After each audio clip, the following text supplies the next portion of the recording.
When the FOMC meets next week, the Fed is widely expected to hike the funds rate further into restrictive territory.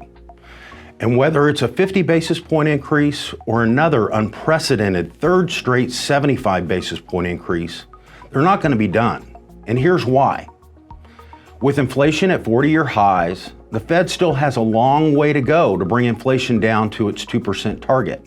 It is getting some help from the recent fall in gasoline prices, and the stronger US dollar is helping put a damper on prices for imported goods.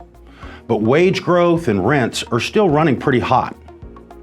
At the same time, there are some signs that the Fed's rate hikes are already starting to work.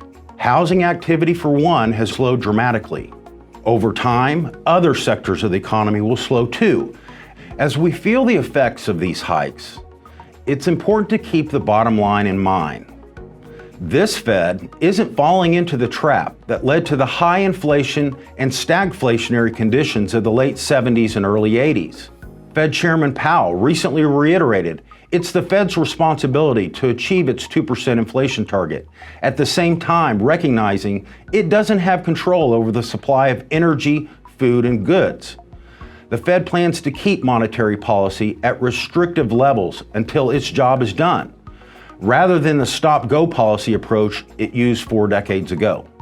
The rate increases will weaken economic and financial market returns in the short term, but we're confident that they'll increase the probability for healthier returns over the long term. Thank you for listening and for your continued trust and confidence in BOK Financial.